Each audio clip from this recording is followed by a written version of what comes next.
Good afternoon. It's Thursday, April 7th. I'm Aryeh O'Sullivan, and this is IBA News broadcasting from Jerusalem.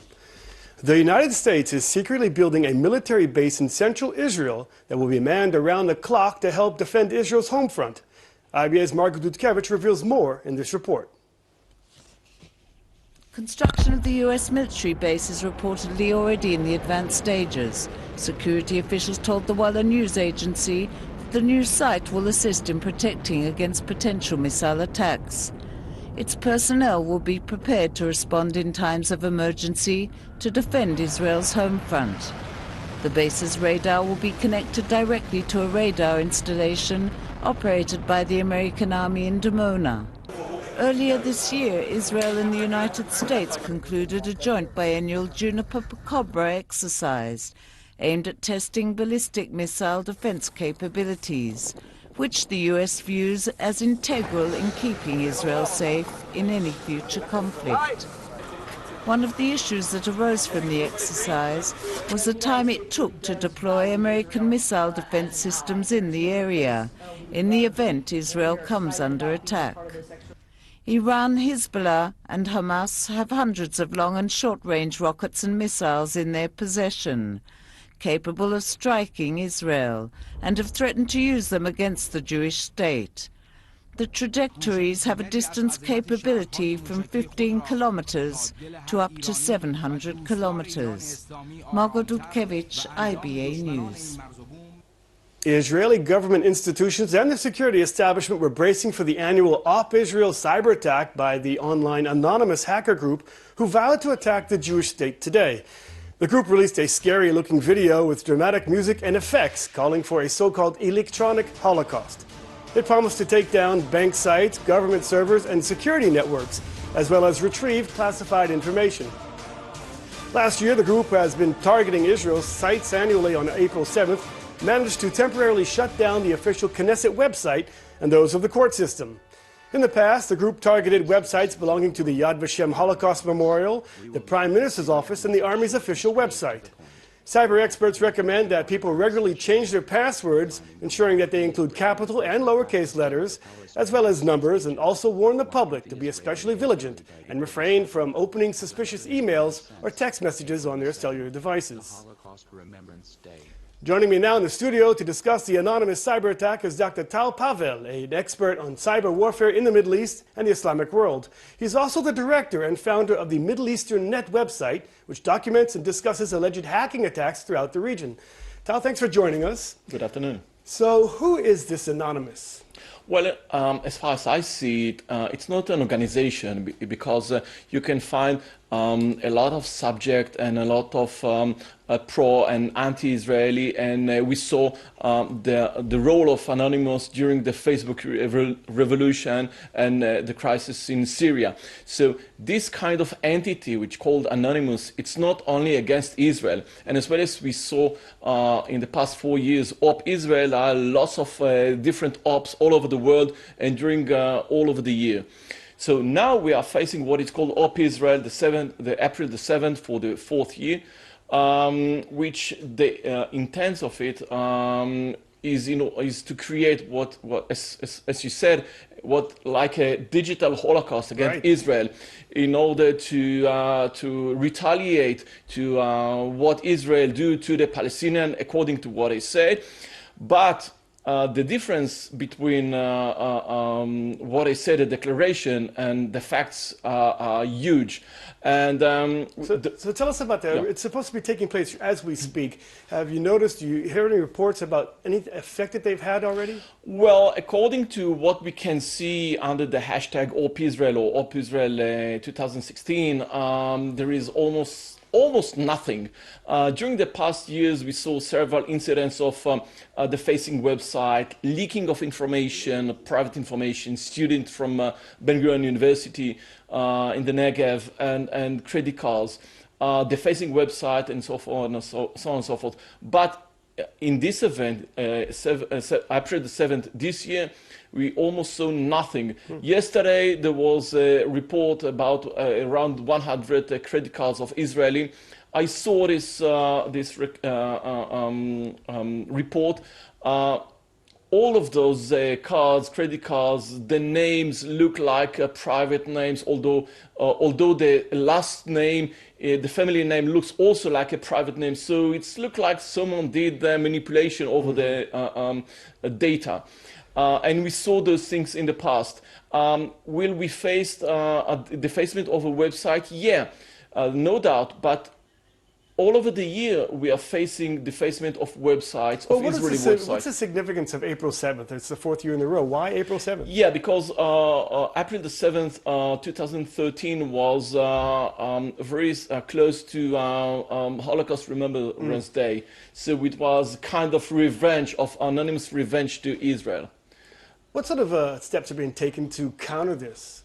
Well, I think all those recommendations that were published during the past 2 days regarding what should be done is a very good recommendation to the whole year long, and not specifically to April the 7th. Not to open emails from unrecognized sources, not to open files, unknown files. If we received links, do not open if you do not or know the source. If you click the links and you're not sure, please do not insert your credential, your username, password, and so on and so forth, because all those recommendations are indeed very good for April the 7th, but we must fulfill and we must implement them all over the year.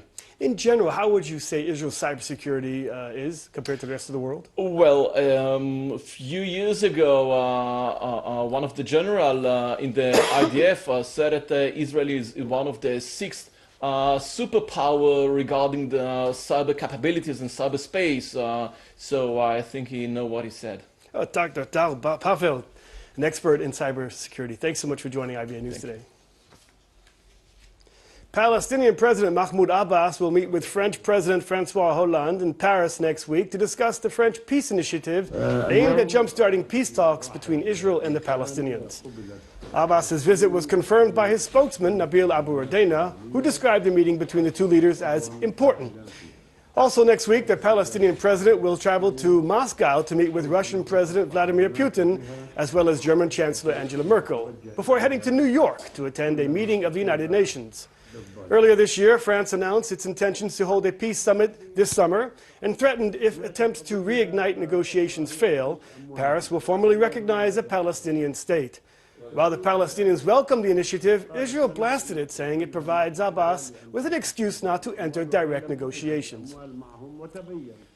Romanian President Klaus Iohannis said that he has full faith in the authorities' investigation suspicions concerning 4 Israeli citizens, including 2 who were arrested for allegedly spying on the country's chief anti-corruption prosecutor. The Israelis, including 2 former Mossad agents, are employees of Black Cube, a private Israeli investigation firm whose honorary president until his death last month was former Mossad chief Meir Dagan. The 2 Israelis were arrested in a Bucharest hotel over the weekend and will be detained for 30 days. A statement released by Black Cube said the company recently undertook a project in Romania to collect evidence of serious corruption in the government and its agencies, and 2 of its employees were arrested after making significant discoveries. The company said all of its workers act according to local law and declared that allegations against those arrested were unfounded.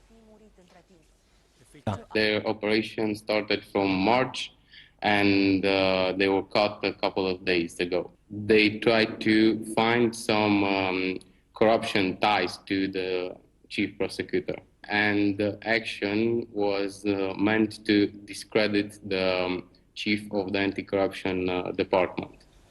In local politics, Finance Minister Moshe Kahlon admitted that in recent weeks there have been advanced contacts with the leading opposition faction, the Zionist Union, to join the coalition. However, speaking at a press conference in Eilat, Kahlon claimed that the recent investigation into alleged corruption charges are against Zionist Union leader Isaac Herzog has put a halt on developments, further distancing the possibility of a national unity government. At the same time, the finance minister stressed that the investigation of Interior Minister Aryeh Deri, who is also suspected of financial wrongdoing, does not threaten the stability of the government.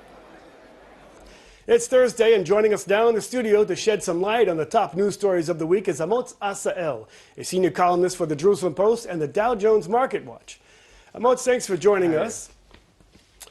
So we heard reports this week about a separation in the maternity wards between Jews and Arabs, and the officials say that there's no segregation going on, but it seems to be true. The Arab mothers and Jewish mothers had requested a separation. So what does this mean? Well, we do need to separate here between the institutional and the popular levels. On the institutional level, there was no policy and there was no executive policy in any hospital to segregate in any way based on race between patients. No one built a separate ward for a particular race, and obviously no one prevented service, whether doctors or nurses, based on race.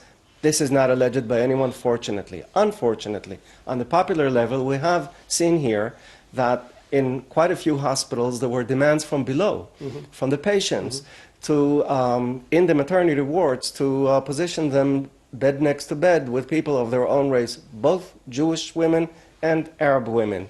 This was, of course, wrong, and in my view, it's a reflection of the kind of estrangement that exists here socially between the two populations, and obviously it's lamentable. And then we had Knesset member Bezalel Smotrich of the Jewish Home Party, and he sparked outrage by saying that he supports this separation. Who does he represent?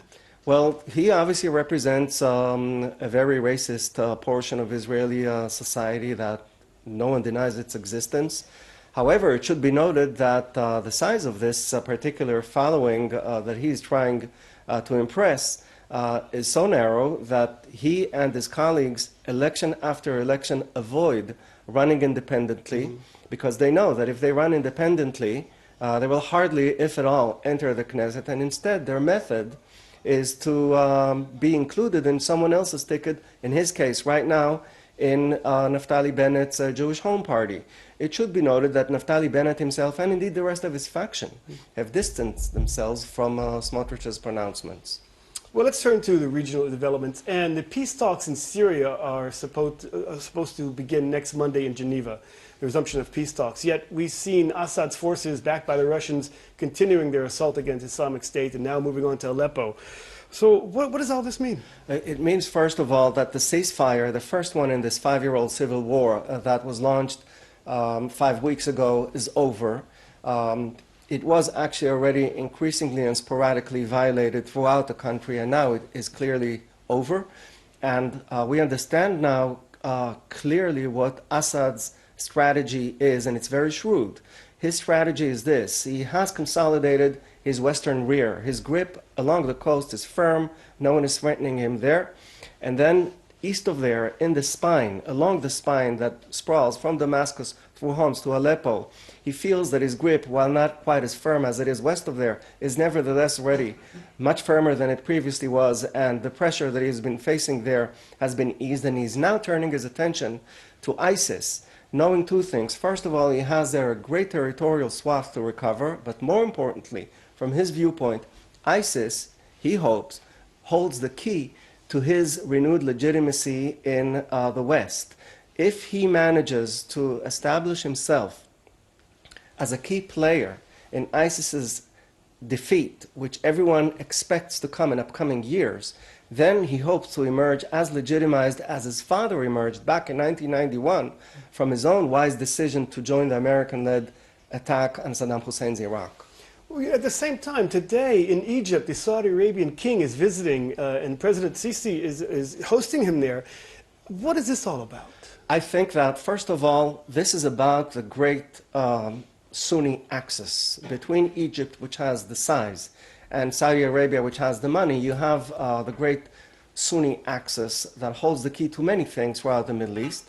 And at the moment, the Egyptian government is still very busy with its own affairs, and it hardly ever interferes in affairs that are beyond Egypt's borders. But the interest and the tradition and the legacy are all there, and they have their views. For instance, this particular Egyptian government is opposed to Assad's removal, quietly, but that is its stance.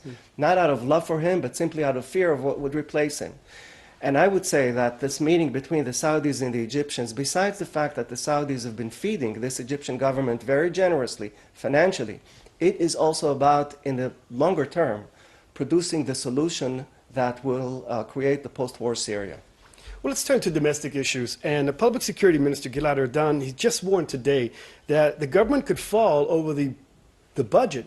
Is this for real? Well, even if it's for real, then the budget does not stand for a vote for another good 8 months from here. I mean, it will stand for a preliminary vote earlier in the year, but certainly not imminently. We're now only several months after the current budget's approval, so in terms of the timetable, this is not about anything that's supposed to happen tomorrow morning. Having said this, it obviously is true that a good budget needs a broad parliamentary majority. Well, he apparently called the Zionist Union to join the coalition. We understand that, and that follows up on Finance Minister Moshe Kachlin's similar call yesterday, and they're all very sound politically speaking.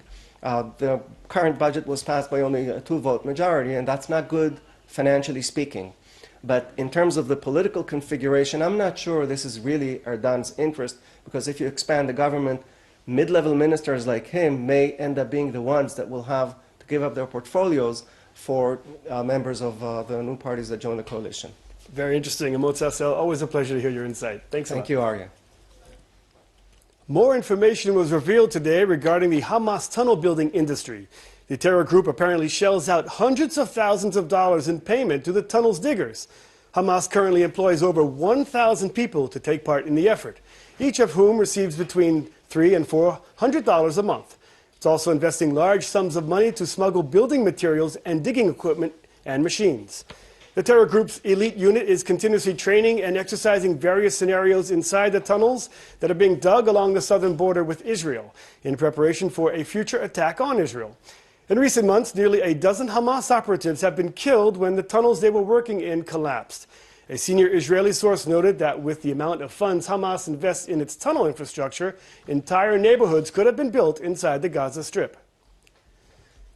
The Anti-Defamation League is calling on U.S. Democratic presidential hopeful Bernie Sanders to correct what it called misstatements he made this week regarding Israel's action during the 2014 war with Gaza.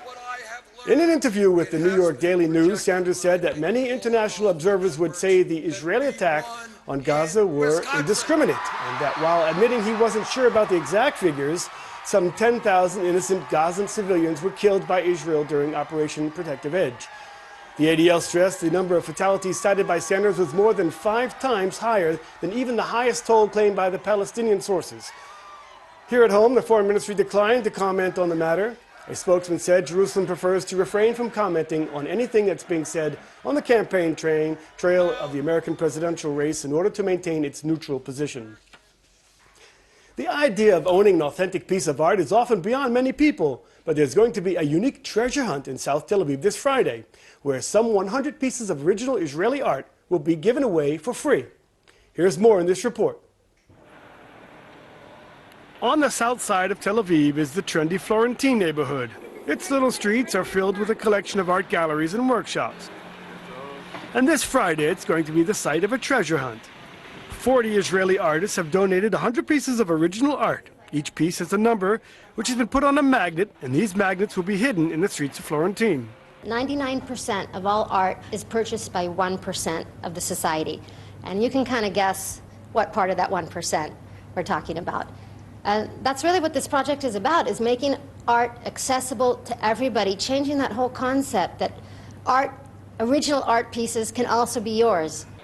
At noon Friday, the public treasure hunt begins. Anyone who finds a magnet can bring it to the gallery on 23 Uriel Acosta Street and reclaim their art and meet the artists. The artists are giving away their art. First of all, they like being part of a whole environment that's non-commercial, yet still respects the artists. They also like the collaboration and meeting other artists and actually getting to see the people who are purchasing their art.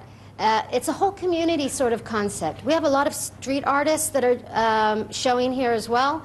And the whole concept of making art accessible to everybody is something that appeals to everybody, every artist that's showing here. Artist Debbie Ulu and street artist Mati Ale and others put the idea of an art treasure hunt together. They collected eclectic artwork, including sculpture, photography, silkscreen, street art, and more. We have a wide range of artists in this show. It's really been amazing. We have some artists that are showing in galleries right now that are being sold. Their art pieces are being sold between 2,000 to 10,000 shekels. We have lots of street artists, and we have some young soldiers that are just at the beginning of their path, and they're all being shown right next to each other. This is a piece by Daniel Langer. He's an artist that really tries to fight the system. He doesn't believe in commercialism. He produces an amazing amount of work. The guy never stops, never sleeps. He's always producing. This is Yoni Danziger. In another month, you can see his art shown in a gallery contemporary. He's having a solo exhibit. This same piece will be sold there for thousands of shekels. This artist here is Spank. He's a street artist. He's going out of Barcelona to start studying. He's somebody to keep your eye after and follow. I really believe in this guy. And this is Sharon. She's a soldier. She's down in Sde Boker right now. She participated. She has this piece and a few other pieces. The public can view the art beforehand and get the number of the pieces they like. There will also be clues posted on Facebook and Instagram. Find the magnet. Come back here. We're going to have an after party with music, nice vibes, drinking, the artists. So the people actually get to meet the artists when they come to pick up their art piece. Taking original art to the people is what it's all about. For some artists, it's a great way of getting recognition. It's a good way of getting followers and getting your pieces out there. And for other artists, it's a place where they can put out whatever art they want. Stock Talk now, and it was a day of mixed trading on the Tel Aviv Stock Exchange, and the shekel was also mixed in trading against major foreign currencies. Let's take a look at the late afternoon numbers.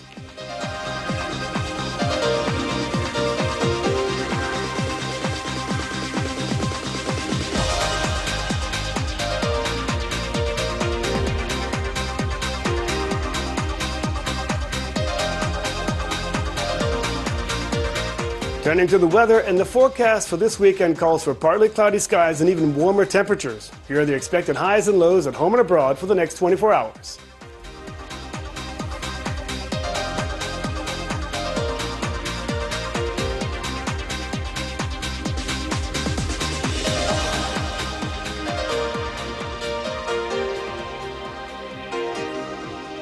That brings us to the end of this broadcast of IBA News. Please join us again on Sunday when Laura Cornfield will be here to bring you the latest breaking news from Israel. I'm Ariel O'Sullivan wishing you a great weekend and shalom from Jerusalem.